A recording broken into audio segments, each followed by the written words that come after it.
Sveiki! Mans vārds ir Alīga Ņīva. Esmu kategorijas grupas vadītāja. Maksima Latvijā atbild par bakalajas kategoriju. Mazumtirdzniecība ir ļoti dinamiska vide. Katra diena nav līdzīga viens otrai, un tu mācies katru dienu kaut ko jaunu un kaut ko citu. Ko mēs ikdienā darām? Izvēlamies preces, kas būs plauktos mūsu veikalos. Daļa no mūsu darba ir akciju plānošana. Tātad kādas akcijas klienti redzēs plauktās un par kādām akcijas cenām.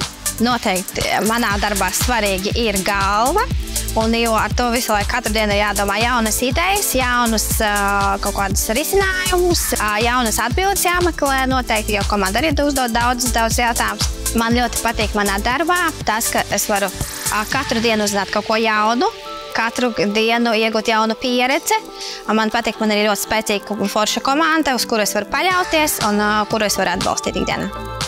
5 gadus strādāju arī Maksima Latvijā, un es tiešām iesaku visiem pamēģināt mazumtirdzniecību, jo nekad nebūs garlaicīgi, un tu spēsi attīstīties, būs šīs drives, būs šīs emocijas katru dienu, kur tu kā varēs piedzīvot.